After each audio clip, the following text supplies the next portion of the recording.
Hello and welcome to Vikings Muses, conversation between a man and woman about light topics of society. Hey everybody, Anya here. We're back. Absolutely. And of course, I'm Dylan Bain. Yes, you are. And today we will be talking about the really light topic of the gender landscape. Yay! I feel like that word just like is at this point has started to induce fear because either A, you have no idea what the conversation is going to be and you're going to feel real out of your depth real fast. Yep. Or the other way, which would be somebody to say like they're getting ready to fight you and like try to take down your preconceived notions of oppressive cis heteropatriarchy. Silly. Totally. So that's not how it's going to go down here. We are going to talk about a couple of different things. So I really wanted to bring up this topic because I got a really great question from someone at work over the week. And it was, again, I work in marketing as my day job right now. And so the question was, I would love your thoughts because I know this is your topic of interest. What are your thoughts on the use of masculine, feminine, and gender neutral to describe brands and brand impressions? Ooh. Yeah. And this was such a great start because the background here is that this person got pushback from the rest of the team on describing typography as masculine, a specific type of typography as masculine. And right. So yeah. Define typography. Oh, like typography, like font, font choice, the way a font looks when writing out words. Yeah. So like in design, like graphic design, essentially.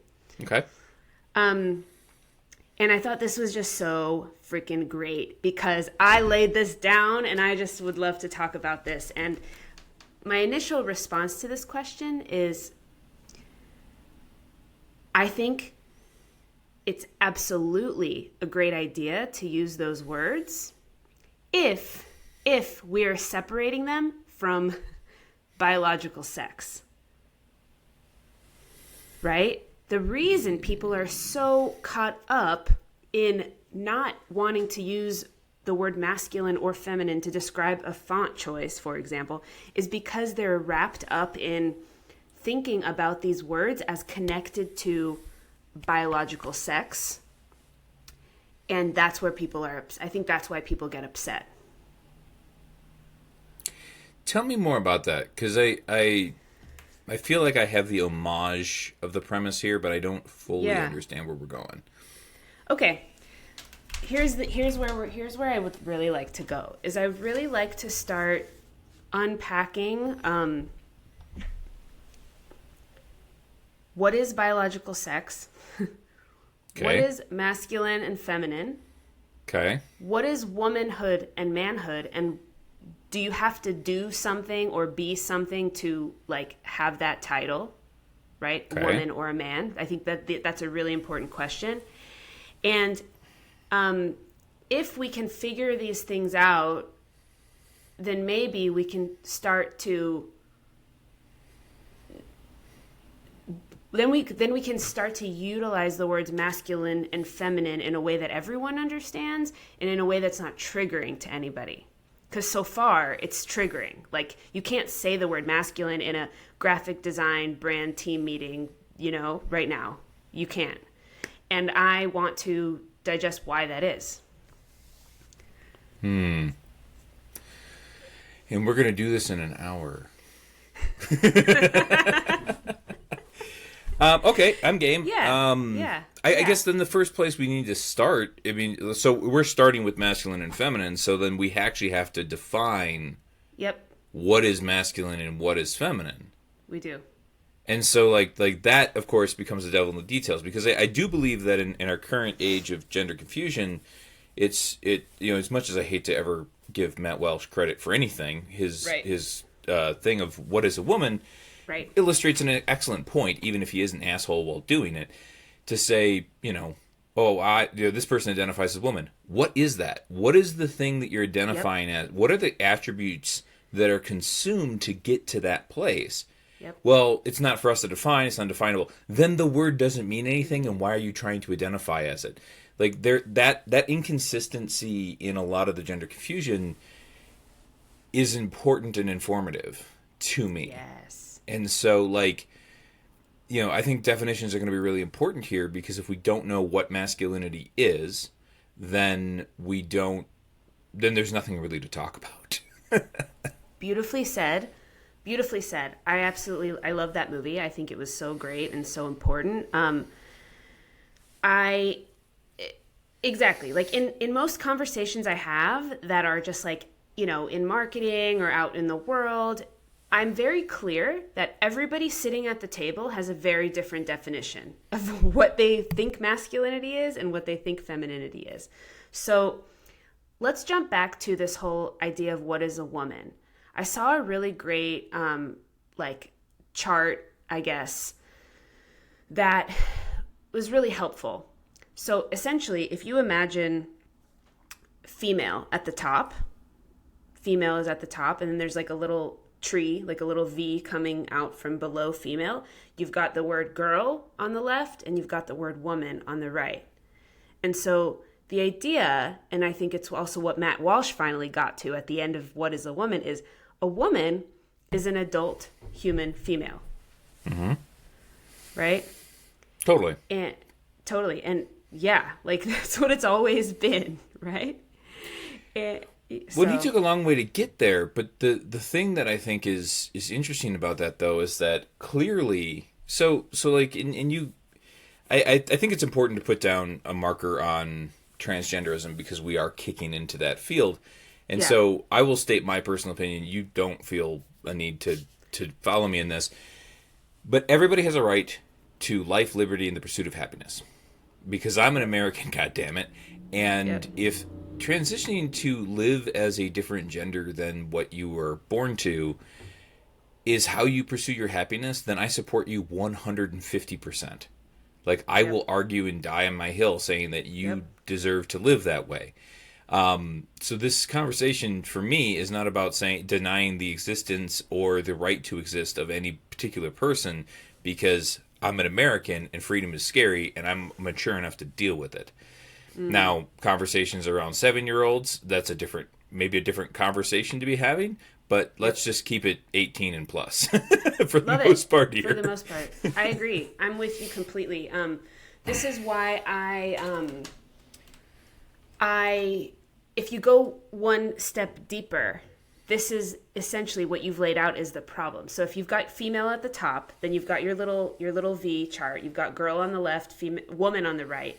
And if we double click into woman again, like double click, then you've got another little V under that. And what the transgender conversation has become is there are regular women and then there are trans women, which are men. They are not women. And so that right there is the big kind of like, don't gaslight me like into this idea that men that choose to live as women are suddenly women. Yeah, I could get behind that. So that is, I think, what is causing such a stark divide between the right and the left on this topic, because I think this is a language thing. Like, yes, there are the far side of the right, which, deny the existence and deny all of that. What, that's not what we're talking about. We're talking about like very rational, like normal human beings that, like you said, are totally happy to support the pursuit of happiness and peace and joy of like adults, right? And so I think what I'm trying to say here is I've talked about him before. I really, really adore this man who is essentially a biological female, Buck Angel. He is a biological female that has transitioned as an adult. He suffers gender dysphoria. He always did as a child. He's very happy now. And he really talks about how he's a transsexual man. That's who he is. but he's a biological female. Like, he's not going to deny that fact. And so I think what is kind of the point on that is he is not a man, right? And he talks about how a biological man transitioning to live as a woman is not a woman. And I think that is kind of where I stand on this whole issue. Fully support every transsexual person's right to live and to transition and to live that way. Like, I will forever have compassion and empathy and love for them. But to skew the language that we use and to like kind of create this weird gaslighty confusion is where I get really upset. Totally. I mean, and I've had this conversation before. I think we're getting a little over our skis here, but to try to wrap it up is, I am perfectly comfortable with the third way, right? Mm-hmm. For me as a man, like, it's my domain, for one, and for two, there are every male is born a boy, but not every boy becomes a man, and that's a huge thing that's distinct to men. And to somebody who goes from female to male and be like, I'm a man now, is like, the fuck you are. Like, I honor and respect your choices, and I have no desire to discriminate against you in any way, shape, or form. However, by sheer reality, this is a club you don't get to be part of. And it's the same thing with, like, Glamour magazine with Logan Paul, or not Logan Paul. Oh my God, not Logan Paul, wrong guy. Dylan Mulvaney. Yeah, Dylan Mulvaney is like a caricature of what teenage boys think women are.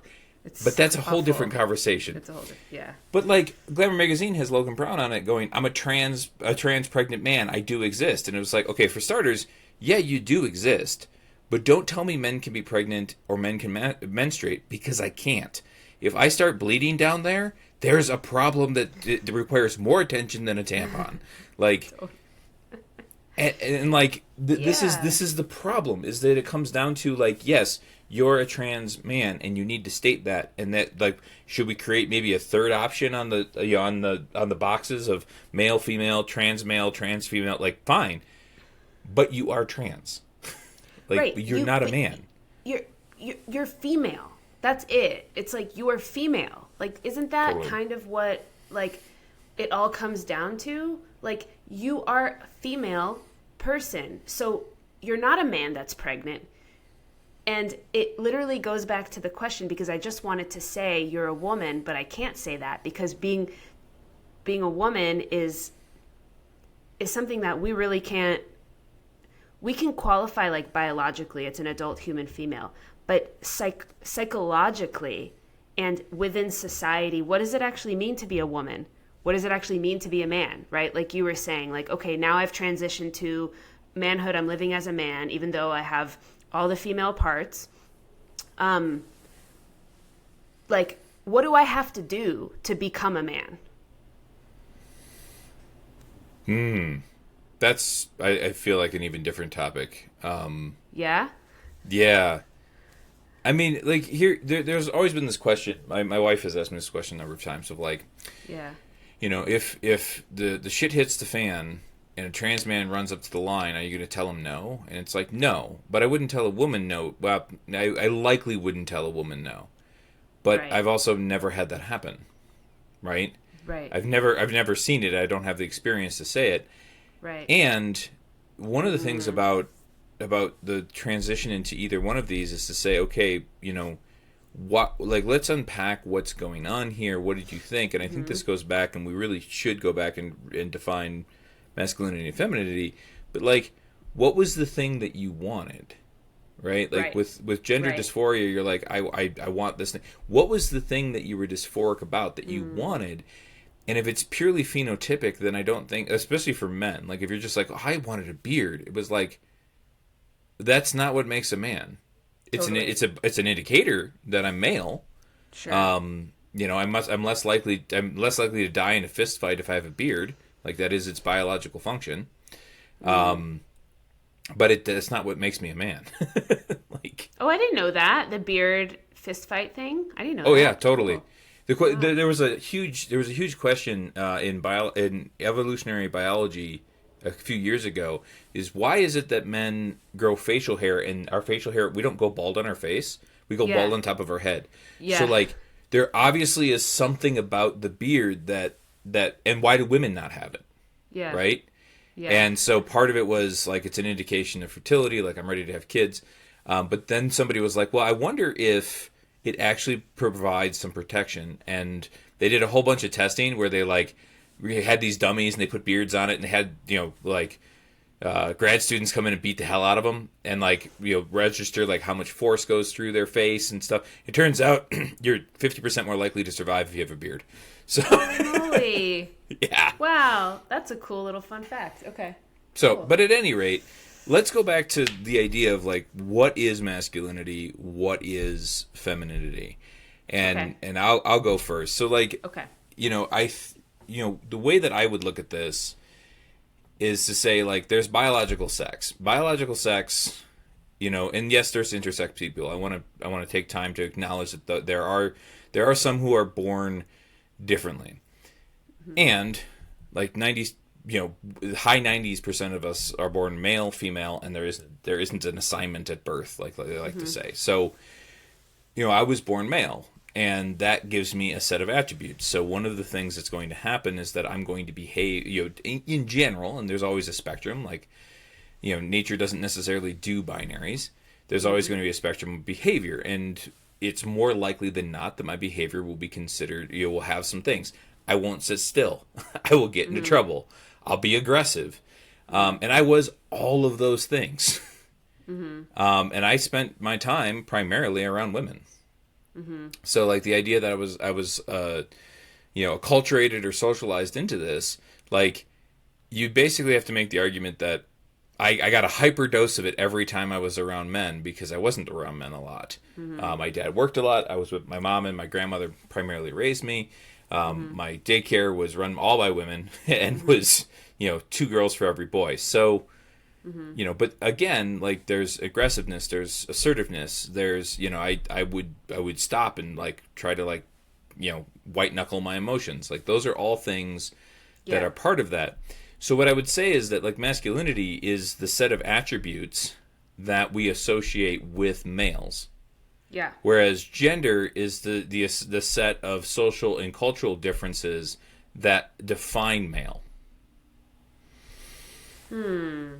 So biological about sex that. is the foundation of both of those things, but there's a slight difference, but they still follow the same logic. So like let's stop and think about this. Like masculinity, like what are some of the attributes of masculinity? Strong. Yeah. Masculine men are strong. Yeah. Like, and if you don't believe me, like, stop and think about this example. You have a guy who clearly goes to the gym, who's, he's walking through the grocery store. And you have a guy who's really freaking fat leaning on the cart. Now, they're both men, males, right? I would argue they're not both men, but they're both males. And if you look at it and go, which one, just off the cuff, which one of these two people is masculine? It's going to be the guy who fit looks guy. like he goes to the gym, right? The fit guy. Yeah. Exactly. You're not going to look at the fat guy and be like, yeah, I feel safer around him. Like, you don't. Oh my And nobody God. does. Nobody does. I have a great example just to jump in. I went to grab burgers with a girlfriend of mine a couple of days ago, and we go into this burger, like the restaurant, and we sit down, and to the left, I see this just like completely just obese like family, just 4 people, the dad, the son. It was just, and the life was just gone from them, and they were just, it was very sad for some reason just to see them. Like you could tell they were just inhaling their food, they weren't enjoying it, and like I don't know, it made me feel really something. And then I looked around and I saw a lot of similar things, okay? And I sat there and I was like, if some shit were to go down right now, I would be the one that's the best equipped to handle it. Literally, it's me. I'm looking around and feeling that. And then, if not like 30 seconds later, this family of 3 walks in, super fit dad, very alive, mom, little girl. They sit down, and he literally sits like facing the door at the table closest to the door, and you can see him just like taking up space. And like suddenly me and my girlfriend, our bodies like relaxed, because we felt like this man could like handle it if something were to go down. Yeah. I mean, the argument though is that you are socialized into that response, that it's not a biological response, it's a socialized response. The problem with that though is that that's been a common attribute of masculinity across every single fucking culture, across every single time. There has never been a time where we said we admired this man because of how weak he was. Totally. It's never happened. Totally. And so, like, one of two things is true. Either somehow this is biologically informed, or we're just all acculturated exactly the same from what Adam and Eve handed it to us. Not that I believe that Adam and Eve existed, but you get the point. So, like, strength is a part of masculinity. Confidence is a part of masculinity. You know, Jack Donovan does a great job in the Way of Men to say, like, here are the 4 attributes of men across time: strength, courage, mastery, honor. Right? And so those are things that come to masculinity. Confidence, right? Yep. A masculine man is confident. Not cocky, not arrogant, but confident. Right. So, like, if you flip the script, though, and ask, okay, so do I need a confident woman? Well, yeah, I like confident women. Yeah. But I don't think less of her as a woman if she's not going to, like, as you say, take up all the space. Yeah. A woman who's not, like, you know, capable of lifting 4 2x4s and walking across the backyard with it, I don't think less of her. Like, but I do think less of guys. Of guys, that's a good point. Because why? Because what is then the purpose of being a woman?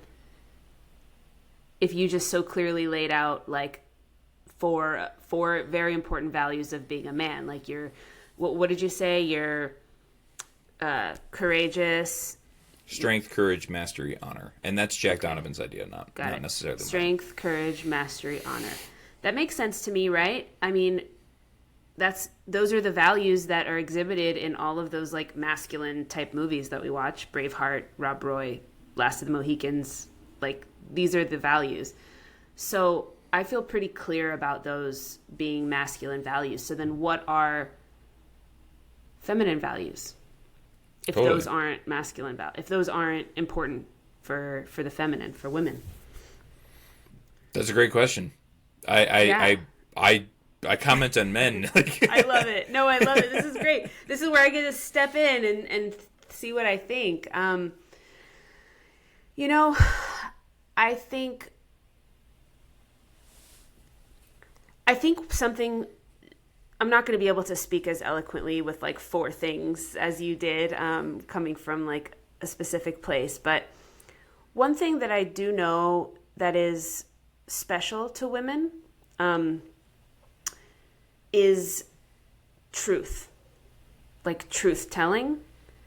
And truth telling like moves the needle, like in life, every single time. It always moves the needle for everybody involved. And just the same way that men like move the needle in regards to strength and upholding honor. And like, I think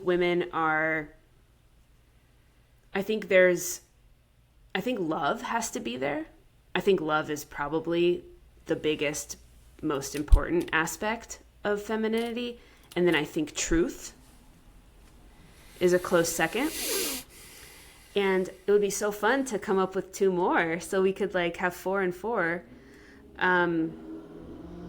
Well, I think your comment on love, like that is, I think that's huge, and I would argue that it's much more connection than it is love specifically. But again, I'm a guy, so like I have very little authority to speak in this space. But it's interesting you bring up truth, because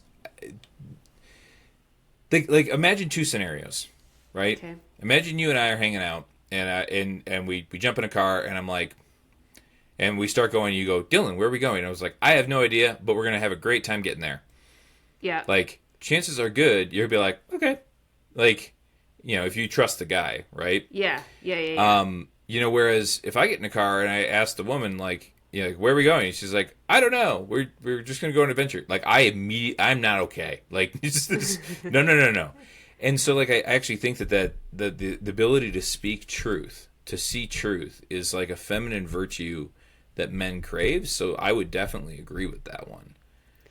Because when she's clear, the world's clear, and when she's not, it's really hard. I think the purpose of this is something that I've really been playing with lately. The true purpose of the feminine is to clear out anything that's blocking connection. Over and over again. Okay, Dylan, say I just met you, right? And I actually don't trust you yet, right? And you say, "Hey, we're going to go on this adventure. We're going to have a great time." The actual feminine thing for me to do in that moment is to just be like, so I'm getting really anxious about this because I'm feeling like I can't relax. I'm actually like getting a little stressed. Like, here's why. As opposed to, okay, cool, but actually not being okay, cool. And so just like lying about that just to keep the peace. And then that is what essentially every one of those lies, it's like imagine the pipe of truth. You're just like blocking the pipe with every lie. Whereas every truth that the feminine tells, it like clears out the pipe. Totally. Yeah. Yeah, the like, getting in cars with strange boys and not telling the truth reminds me of somebody who said the difference between the masculine and the feminine is that when they're misaligned, the masculine wakes up in jail and the feminine wakes up in a stranger's bed. And in my experience, that has been true. Oh, interesting. That's funny. But I mean, it comes down to like when you tell guys that you're not comfortable with them, you say like, "Oh, it's fine." Like, for starters, you're not being fair to them, and never mind yourself, right? Like, Totally. you're not protecting yourself either. Totally. Because if I've had a woman who said, and I've actually had the situation where she says, "I'm not comfortable." Okay, cool. What makes you comfortable? Because I want you to be comfortable. Totally. Like your safety and your feeling of safety and security is critical to being able to continue to get to know you. Totally. So let's go with it. Yeah. But I would agree with that. I think it is very much because a lot of people would be like, well, the masculine is aggressive and the feminine is passive, and like I've met enough aggressive women in my life to know they ain't true, right? What I think is that they, like, strength is the way that I'm going to go about, being aggressive, but women use connection aggressively. Yeah. So I think I like the idea of love, and I like the idea of truth. The other thing that I would say is that I really think that the feminine or femininity is, I'm tongue in cheek on this one, struggling. Is nurturing, and I don't like that specifically because men are nurturing too, just in a very different way. But I do feel like femininity has a lot to do with, creating community and consensus and making sure everyone's needs get met. I do think that they do a better job of that than masculinity does. Yeah, making sure everyone feels seen. I think that's the feminine's role, is to be the emotional glue of the community. I think that's really important. So, yeah, I feel you. And then I think one big piece that we're missing here is this is something that every woman that I know personally has been through on their like finding femininity journey, and that is their awakening their eros, like their sensuality, and how that is actually the like doorway to the life force, doorway to the success, doorway to a connection, like not omitting the sacredness of female sexuality and like what that does for the world. I think is a very important, I think it should be one of the top 4. I would agree sensual goes on there. Yeah. So in I the like same that. way that you never judge a man who's strong as like you expect men to be strong and you judge the ones that are weak. You expect women to be sensual and you judge the ones who are not. What an interesting contrast statement. I think that's true. I think whenever I see a woman that is sensual, I'm so inspired and like uplifted, but when I see a woman that's not, I feel sad for her. I feel like she's missing out on something in life. Yeah. Then I'm just trying to think of like the women in my life of like sensual in my mind doesn't mean sexual. Yeah. You know, there's to me it's an ease and grace of being. And you know, there are plenty of women in this world who for whom I have completely platonic relationships with that I would consider them to be sensual, but it's just not like, you know, silk veils and belly dancing. Like Yeah. it's in their interactions, in their sense of humor, in their laugh, in their charm, Yeah. right? Yeah. You know, and that but yeah, I would agree. I think that would be a third one. Sensuality. That, you know, funny enough, that happened to me a couple days ago. I was like with some friends I hadn't seen in a couple weeks. They were out of town, and I like brought over some strawberries. And I remember like just, I was like, hey, can I have a knife? And da da da. And I was like so excited to give them these fresh strawberries that I got from like this random farmer's market. So they weren't like bullshit from the grocery store. They hopefully had less bullshit sprinkled on top of them. And so I like cut them up into these like little pieces, and like some of them kind of look like hearts, and it was just like really easy to eat or whatever. And I think one of the like the men that was sitting there was like, ugh, like such a sensual presentation of strawberries. And I was like, what? He's like, yeah, most people would have just like washed them and like let you you know, pick the stems off or like do it whatever. And I was just the like extra care of, I don't want you to have to deal with the stems, so I'm gonna cut them off for you. Which I thought was like a funny way that he expressed that to be a sensual thing to do. Yeah, I would agree. I was like, huh, interesting. Yeah, I mean the sensuality of a woman is attractive to literally everyone in the room. It's like my wife has said, like, if she's distracting me, I know that you cannot have a conversation right now. I'm like, well, that's true. Wait, if who's distracting? We were in a restaurant and this woman walked in, and I'm like, immediately I lost the ability to hold a conversation. Yeah, totally. Because I was distracted. Totally. And she turned around and she looked at her and went, "Wow." Yeah. You know, I was like, "Tell me more." And she's like, "Well, she's distracting to me, and if she's distracting to me, she's really distracting to you." Totally. And like the whole demeanor of the restaurant changed. But this was a woman in her like in full radiance, and we're not talking about like, and there's a huge difference, because I think that where people make the mistake here is they say like, oh, well, she must have had her tits out and she had, you know, this, you know, really short dress, she's dressed like a hooker. Like, no, actually that's less distracting than a woman who's well covered up and well presented, who's completely confident in her feminine and sensual as fuck. Like, you know, like that's what's going on there. Totally. Radiance. That's actually it. A lot of men I've talked to have always said things like, yeah, it's not physical attributes. It's literally radiance that attracts me to women. That's it. That's so cool. I mean, physical attributes were enough to get you over the hump when you're 15, but it starts to fade as time goes on. Especially once you learn that, like, oh yeah, that presentation typically underlines a lot of wounding, and I don't want to deal with that anymore. Totally. So this to me gets us to the very controversial thing, which is a biological male transitioning to living as a woman, like nurture, love, sensuality, radiance, truth, like these values we just talked about. Like, can he who wants to be living in a she way, like, can this happen? Well, we first have to acknowledge that masculinity and femininity, as we define them, right? Yeah.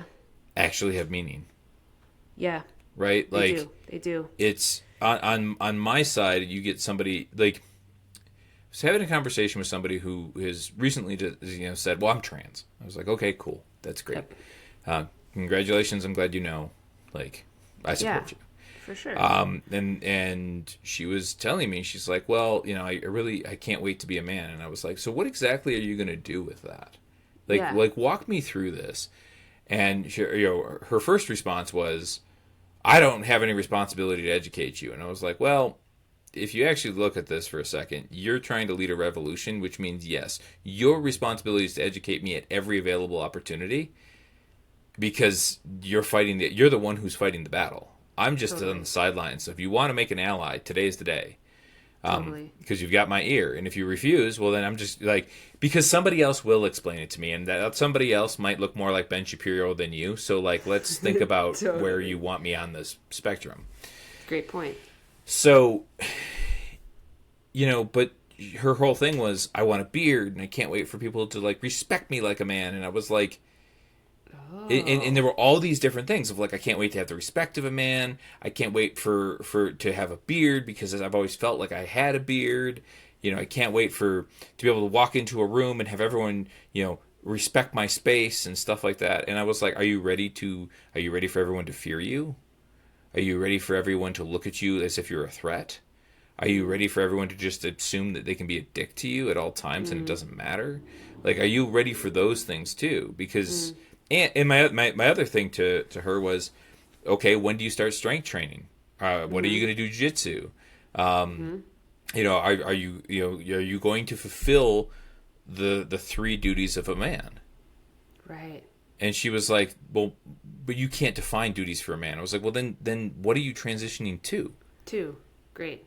Like this is the thing that gets to me. So like, and this is where I think there's a huge split between men and women generally, with the idea that like, no, masculine, the title of man has to be earned, and once it's earned, it has to be renewed all the time. Yeah. Like at no point for myself personally, as I've gotten older, it's harder for me to maintain my strength. As I get older, I get more of the dad bod thing going on, so I have to work a lot harder at it. Yeah. But I can't just let it go, because if I let it go, then I'm giving up on being a man. I have to be strong and capable. That is critical. I have to be able to, as Ryan Mickler in Order of Man says, protect, provide, and preside. And if I can't do those three things, then I'm not fulfilling the duties of a man, and I give up on it. So my question to her was, how are you going to do that? And she was like, I don't have to do any of that. You can't define a man. And it was like, well, then why are you transitioning if you can't define it? Totally. You can't define it. Like, what are you transitioning to is a fantastic question that I would like to ask everybody. And what you're saying really has me thinking about, so if you have to earn being a man and then you have to maintain that, constantly re-up on that, like, do you have to earn being a woman? I've had this conversation with many women and many men over and over and over again. Okay. So I'm. How about this? I'm going to speak my thought on it. Sure. And I'm going to rely on you as a woman to correct me, because this is not my space to speak into. Sure, of course. No. Okay. Like, that's the major difference between men and women. Men don't have a delineation from when I become an adult. Yeah. Women do. When women become reproductively viable, they're a woman. Yeah, totally.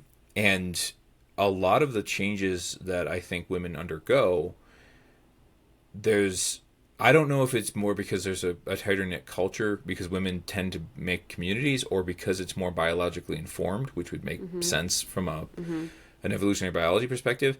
But men don't have that. Men will go off the rails if not initiated and educated. Yeah. Whereas women don't burn villages down, men do. Yeah. So, like, I've always looked at it as, like, men go through these stages of, like, we all start off as boys, and you and I were talking about this before we hit record, right? We all start off as boys. We can be initiated into men.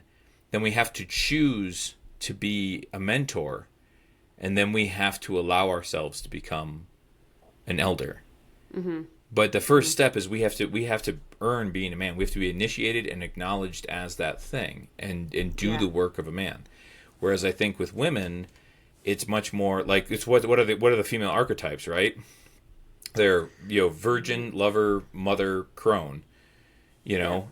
Those are stages of life for a woman, and I think that's a major difference. Because there are plenty of men or males, I guess, who are 60 years old who are still boys.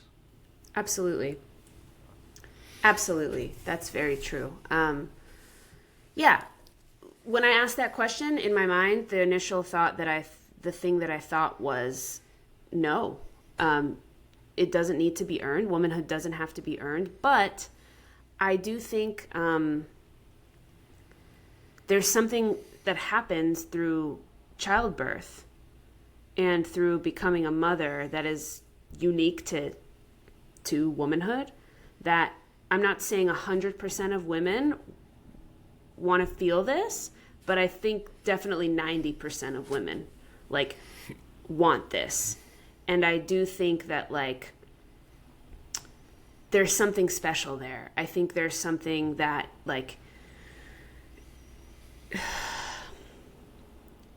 amplifies the love and the nurturing and all of those values that we talked about, that isn't possible without the transition from, I guess, being a maiden to being a mother. I think that's important.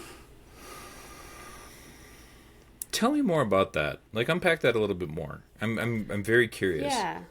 I just think that there's a lack of nurture generally, right? Mm-hmm. With motherhood.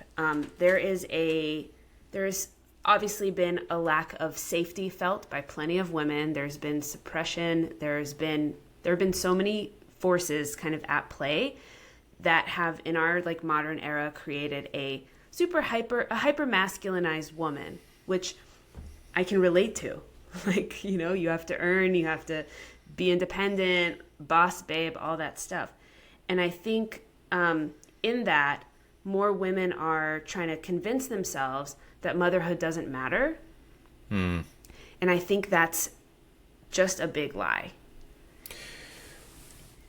Yeah, we've talked about this before. The greatest lie that society tells women now is that their career is all that will matter. Yeah. The second greatest lie is that it's all that will matter. And the third greatest lie is that it's all that ever should matter. Yeah. Perfectly said. Very perfectly said. I'm not a mother yet. It's something that I deeply desire. I know that the next level of my own womanness is going to unlock when I become a mother. Totally. I think that is just a truth, and I think that being a mother used to be quite honorable. It used to be revered.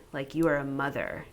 That's a big job. That is something very special. And I don't know. I'd like to see the world kind of go back to that. Yeah, it reminds me of my wife and I were at a party, and this woman walked by, and I was like,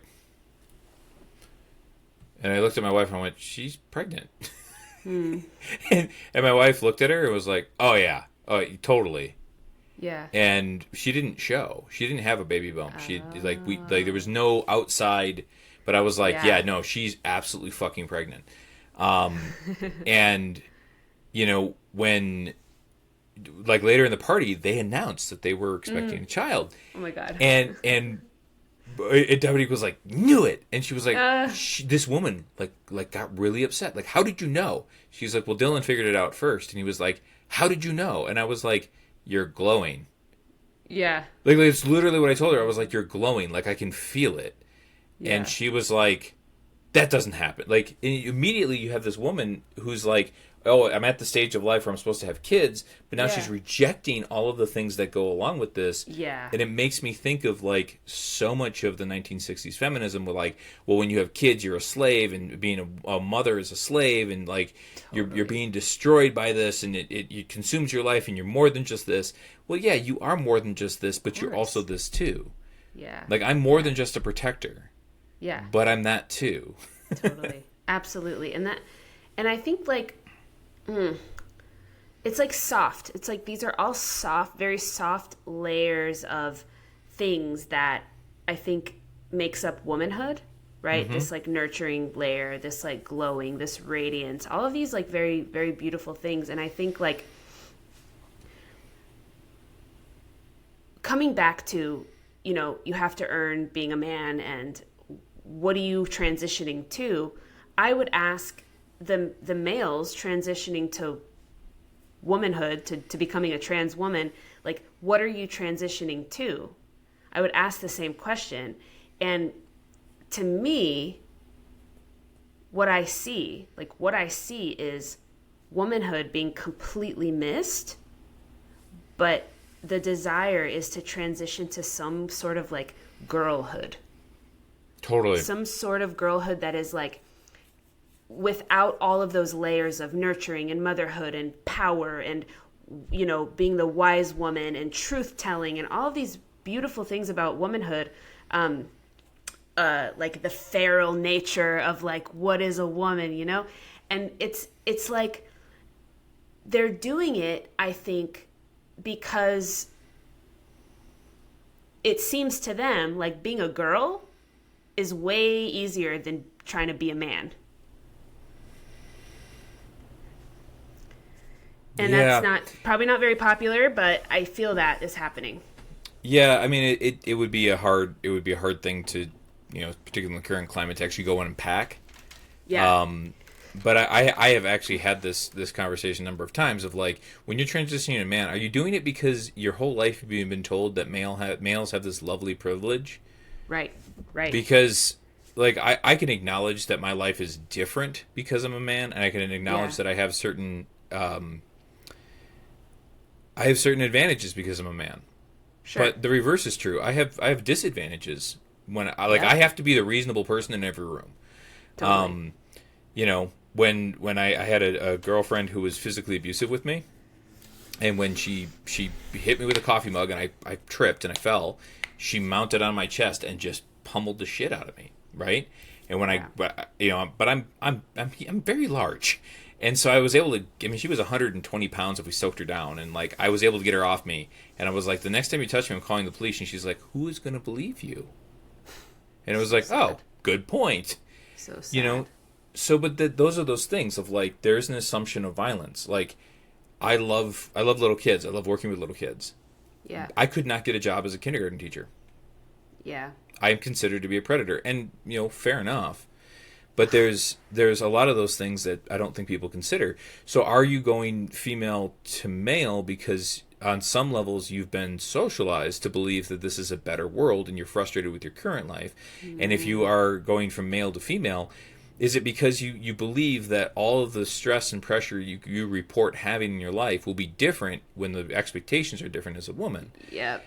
And that's a conversation that I think that we really should be having because it Yep. makes a lot of sense. And Dylan Mulvaney, of course, comes to mind because Absolutely. his whole thing is like what a teenage boy thinks women would do. Like, he dresses up like Aubrey Hepburn. Like, that's what he's doing. And It's he sits on the couch with his phone and like when I didn't know who he was until the Bud Light thing. When I looked him up, I was like, is this a joke? it's a mockery. In my opinion, it's a fucking mockery against womanhood, in my opinion. And people, one of my favorite writers, Mary Harrington, she is like this incredible, incredible English feminist who she has a Substack called Reactionary Feminist. Please look her up. I read her stuff all the time, and I always forward it to you, Dylan. And I in fact subscribed to it so I could read the whole thing. oh my god, I love this woman. She's my hero, and she also talks about how her views have completely shifted since becoming a mother. But she talks about how Dylan Mulvaney is doing nothing more than perpetuating the stereotypes of girlhood and not womanhood. Yeah, So let me- princess dresses and tiaras and all that stuff. My girls grew out of that when they hit 8. But let me ask you this because I don't know the answer. my impression is that when a girl gets her first period, it is like a turning point moment for her.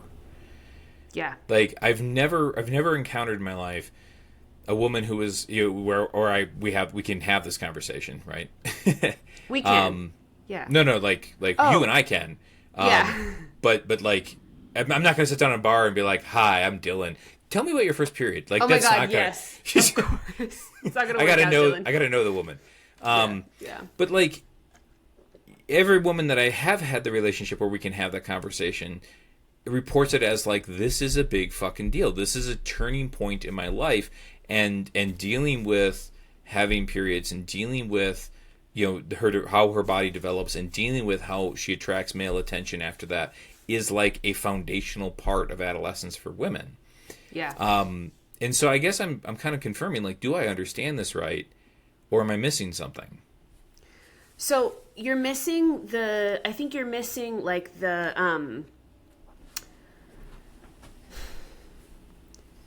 because what you've just described is a very idealized version of this. What you're missing is like how a lot of young girls are socialized to see their period versus how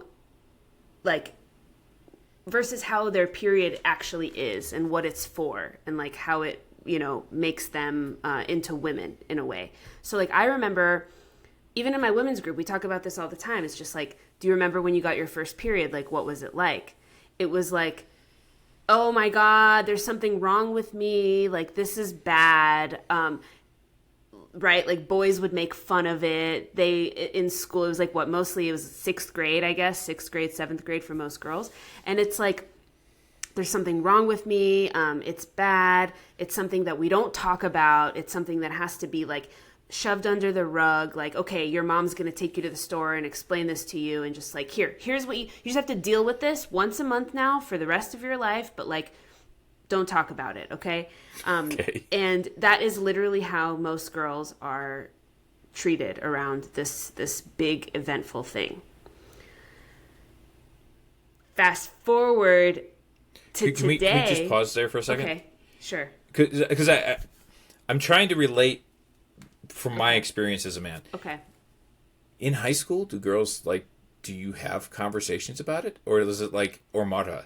Like nobody talks about anything. It's just complete silence about it.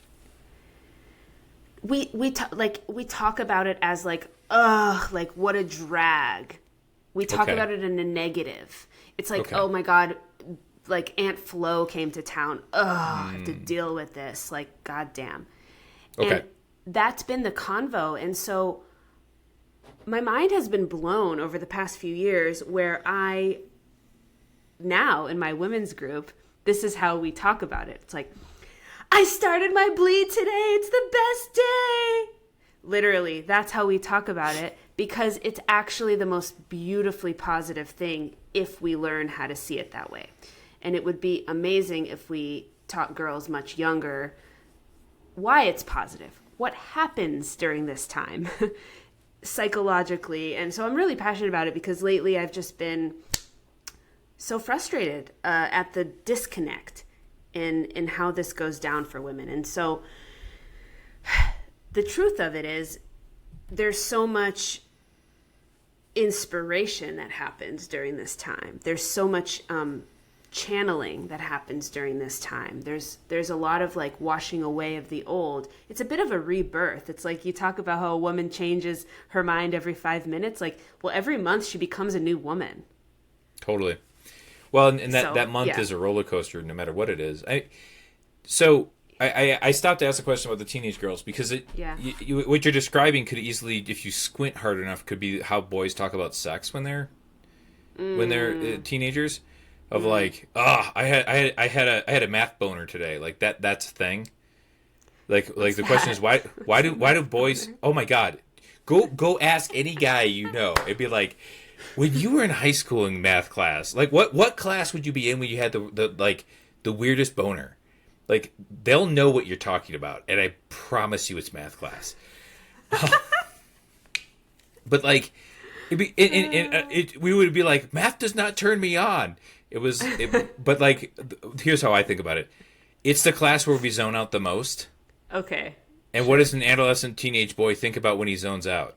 Sex. Exactly.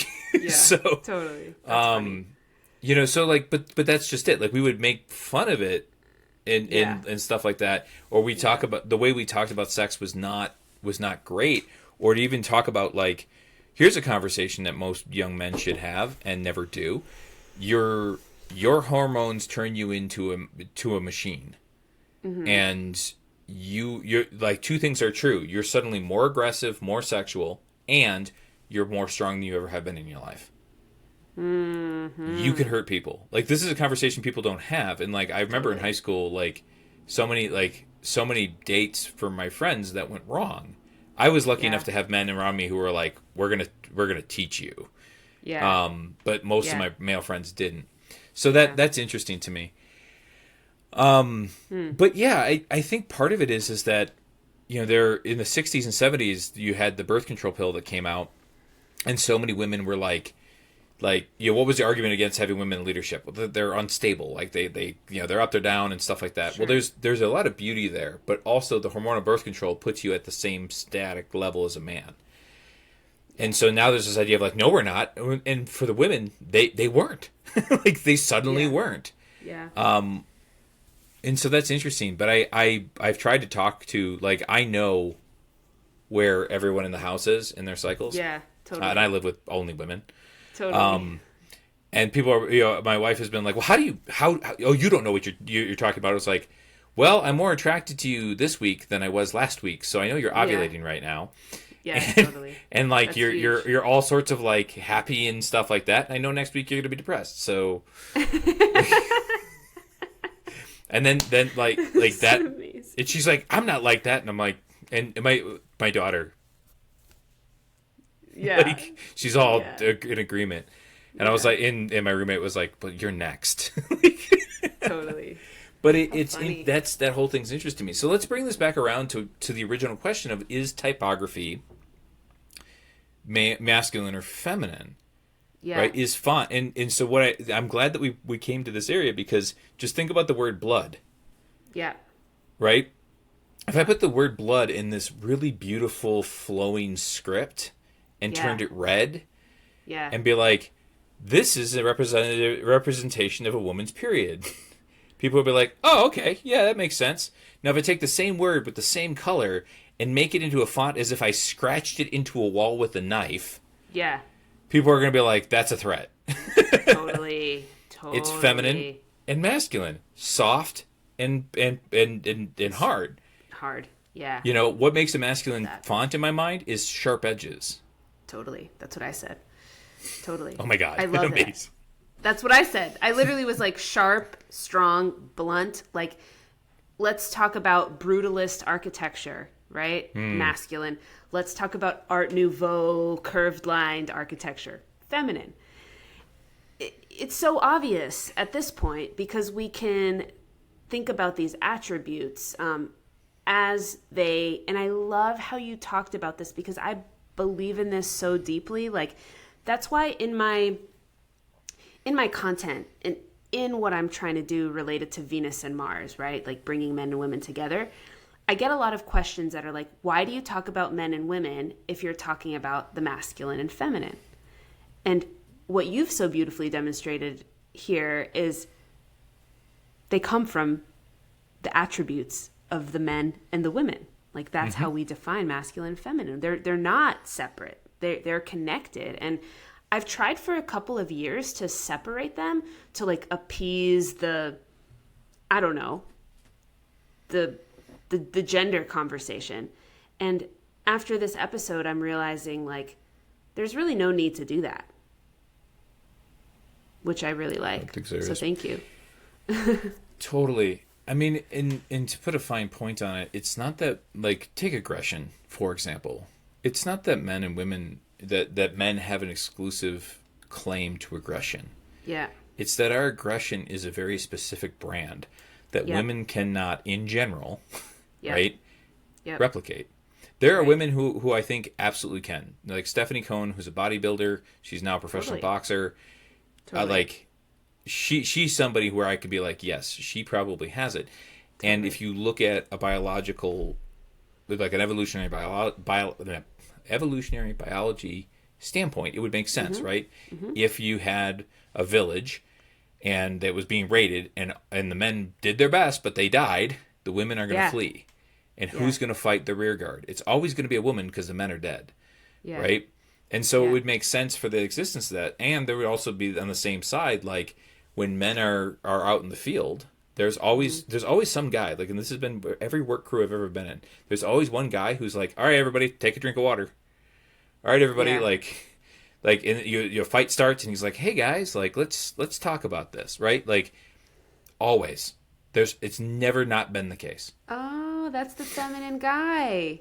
Totally. I mean, and a lot of times it's a very masculine guy who has those attributes in some amount, who just happens to be the most feminine person in the camp at the time. In the camp, right? Because it's all on a spectrum. So he could be a little more feminine than some of the other guys there, but he's still more masculine than like an extremely feminine woman. Totally. If you think about these things on like aggression on a continuum, the mean or the median for men is going to be on one side, and the median for women will be on the other side, and there'll be a spectrum band that will have some overlap. Right. But in general, you can make a statement: men are more aggressive physically than women. This makes sense to me. And like, okay, this is what I've been thinking about too. I know we're like going all over the map here, but I think this is great. This is bringing me to your, I have the visual picture of this like female bodybuilder, right? And she's like on the spectrum, more aggressive than the average female. Great, right? So she's got more masculine qualities than the average female. And then people are like, why don't women's like professional women's sports like sell out, right? We have this big conversation around like why people don't like show up to women's professional sports games, why people aren't there for the WNBA, why do professional women, female athletes get paid less than professional male athletes? And I'm literally like sitting there thinking, because only the super hyper masculine women want to watch it. And that's such a tiny... Gesundheit. Thank you. That's such a tiny little percentage of people. So it just makes so much sense to me. Like, most women don't give a shit. Like, I only watch like the World Cup because I love to see the attractive soccer players like running around on the field. I think it's so fun. Do I really care about all these sports? Like, not really. And most women don't really care, even if they pretend like they do. They're pretending like they do so they can be in community with men, to be honest. Totally. And it's just like, it just makes so much sense to me. It's like the hyper-masculine women, which many of them are lesbians. These are the people that like women's sports. WNBA comes to mind. Yeah. So it's like, come on, people. Like, let's just be logical about this. Well, so it's funny you bring that up, because women's soccer is what everyone always brings up. And it's like, you do understand that they were paid more than the men when you looked at their entire contract, because they were just paid per game. Yeah. But women were like, they were paid whether they played or not. They had an entire health care plan. They had maternity leave. The men had none of that. They had no health care. They had no, like, so that's a whole different thing. Yeah. But when I lived in Phoenix, I used to go to the WNBA all the time because I could get tickets in the box for my corporation because no one ever wanted them. So I'd take my girls. And I will say this about the WNBA. They're great games to watch. Yeah. Like, they really are. Yeah. And so like the Phoenix Mercury, which is the team there, I mean, they were just really like, it's a great game. It's technically proficient. There isn't a lot of bullshit because it's not so big. Yeah. But it's also not nearly as aggressive. Like, they don't dunk. There isn't the pageantry that goes on. Like, they don't beat the shit out of each other on the court. Yeah. And I think that's a salient point with like, but also think about this. Like, Stephanie Cohn is a world record holder for a number of different power lifts. I mean, she really is a truly impressive woman. Mm-hmm. And even at her height, even at her absolute most strongest, she wouldn't place in any men's powerlifting competition. Totally. And that's just part of the game here, which is why you get into questions of, well, if we're going to have women's sports, right, then we should make sure they're biological women, because men are going to have a biological advantage. So you get into, well, can a biological man compete in women's sports? Would we just block his testosterone? No, because bone structure, muscle density, that's already been determined. Totally. And the biological men that want to do that, are, again, in my view, trying to take some sort of easy way out and like curb manhood in some way, in my opinion. Maybe. I mean, there is something to say about like that's some dedication to winning. Oh my God.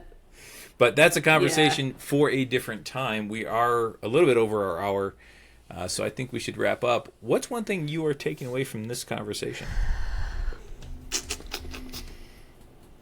Masculinity and femininity are, in fact, closely linked to manhood and womanhood. I like that. I'm taking away a new appreciation for the complexities and the radiance of the feminine. Aw, that's nice. All right. Until next time, thank you all for listening, and we'll talk to you later. Bye.